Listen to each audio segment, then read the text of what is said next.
বিদেশে পড়াশোনা, চাকরি বা ব্যবসার জন্য আমাদের দেশের কোনো ডকুমেন্ট, যেমন ধরুন একটা ডিগ্রি সার্টিফিকেট বা জন্মসনদ পাঠাতে হলে যে কী পরিমাণ ঝক্কি পোহাতে হতো তা হয়তো অনেকেই জানেন। তবে সম্প্রতি এই পুরো প্রক্রিয়াটাতেই একটা বিরাট পরিবর্তন এসছে। চলুন আজ আমরা এই নতুন সিস্টেমটা মানে অ্যাপোস্টিল কি সেটা সহজ করে জেনে নিই। পুরো বিষয়টা ভালোভাবে বুঝতে আমরা কয়েকটা ধাপে আলোচনাটা সাজিয়েছি। প্রথমে আমরা দেখব আগে ঠিক কি কি বাধা ছিল, তারপর জানব কিভাবে হেগ কনভেনশনে যোগ দেওয়ার ফলে সবকিছু বদলে গেল। এরপর আমরা বুঝব এই অ্যাপোস্টিল জিনিসটা আসলে কি এবং পুরনো কনস্যুলার লিগালাইজেশনের সাথে এর পার্থক্য কোথায়। আর শেষে কিছু খুব জরুরি ব্যতিক্রমী নিয়ম নিয়েও কথা বলবো, যেগুলো না জানলেই নয়। তো চলুন শুরু করা যাক। প্রথমে একটু পেছনে ফিরে তাকাই, মানে খুব বেশি দিন আগের কথা নয়, যখন ব্যাপারটা বেশ জটিল ছিল। একবার ভাবুন তো, বিদেশে উচ্চশিক্ষার জন্য একটা ডিগ্রি সার্টিফিকেট জমা দিতে হবে, অথবা ব্যবসার কোনো কাজে একটা ট্রেড লাইসেন্স পাঠাতে হবে। আমাদের দেশের অনেকের জন্যই এই পরিস্থিতিটা খুব পরিচিত। কিন্তু আসল চ্যালেঞ্জটা ছিল একটা সাধারণ ডকুমেন্টকে অন্য দেশে আইনিভাবে বৈধ করানো, যেটা ছিল রীতিমতো একটা ঝামেলার কাজ।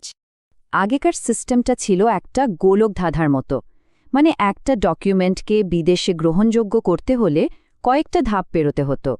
প্রথমে নোটারি পাবলিক, তারপর সেটা যেত কোনো একটা মন্ত্রণালয়ে, হতে পারে আইন, স্বরাষ্ট্র বা শিক্ষা মন্ত্রণালয়। সেখান থেকে যেত পররাষ্ট্র মন্ত্রণালয়, আর সব শেষে যে দেশে ডকুমেন্টটা পাঠানো হচ্ছে সেই দেশের দূতাবাস থেকেও সত্যায়ন করাতে হতো। ভাবুন একবার, কি বিরাট একটা লম্বা আর সময় সাপেক্ষ ব্যাপার ছিল এটা। বেশ, এবার আসা যাক সেই বড় পরিবর্তনে, যা পুরো প্রক্রিয়াটিকে এক ধাক্কায় অনেক সহজ করে দিয়েছে।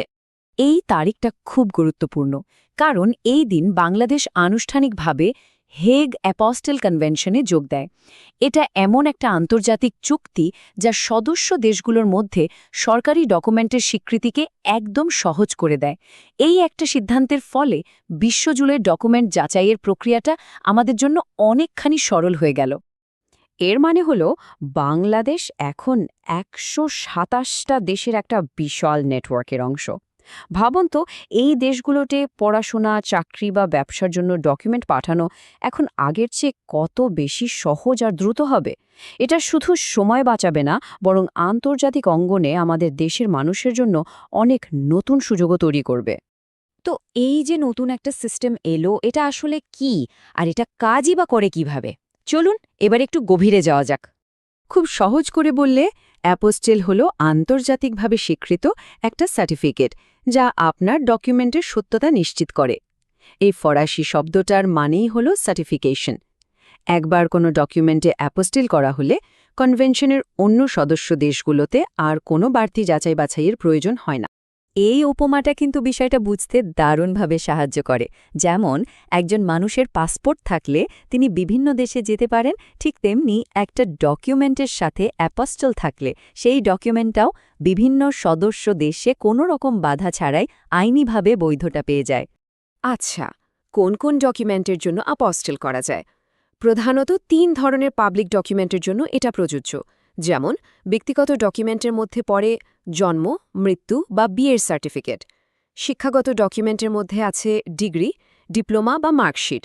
আর ব্যবসার ক্ষেত্রে কোম্পানির রেজিস্ট্রেশন বা ট্রেড লাইসেন্সের মতো কাগজপত্র অ্যাপস্টেল করা যায়।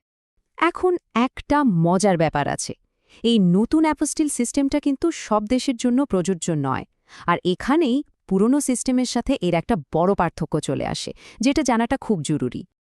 দেখুন, একদিকে অ্যাপোস্টিল হল একটা এক ধাপের প্রক্রিয়া, শুধু আমাদের পররাষ্ট্র মন্ত্রণালয় থেকে সার্টিফিকেটটা নিলেই হলো, আর সেটা ১২০টারও বেশি দেশে স্বীকৃত। অন্যদিকে কনসুলার লিগালাইজেশন হলো সেই পুরানো অনেকগুলো ধাপের প্রক্রিয়া, যেটা হেগ কনভেনশনের বাইরের দেশগুলোর জন্য এখনও দরকার হয়, আর তাতে গন্তব্য দেশের দূতাবাসের সত্যায়নও লাগে। যেমন ধরুন, সংযুক্ত আরব আমিরাত, কাতার বা থাইল্যান্ডের মতো দেশগুলো কিন্তু হেগ কনভেনশনের সদস্য নয়।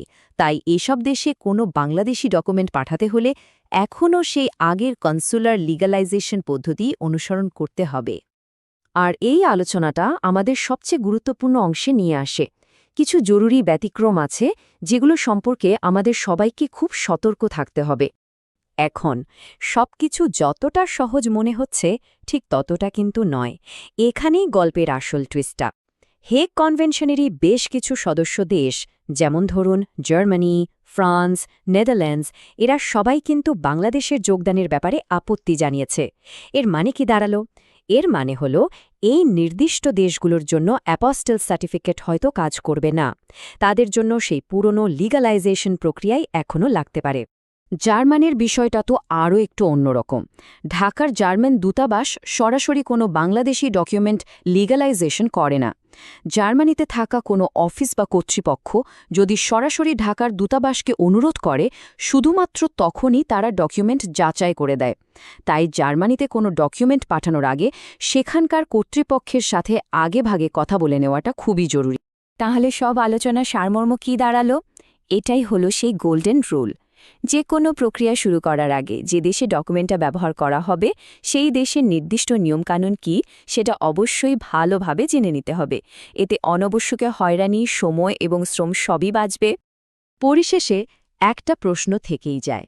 হ্যাঁ, কিছু ব্যতিক্রম আর জটিলতা তো আছেই, কিন্তু সব মিলিয়ে এই অ্যাপোস্টিল ব্যবস্থা কি বিশ্বমঞ্চে আমাদের ছাত্র, পেশাজীবী এবং ব্যবসার জন্য নতুন দুয়ার খুলে দেবে? এটা কি বৈশ্বিক অঙ্গনে বাংলাদেশের একীকরণকে আরও দ্রুত করবে?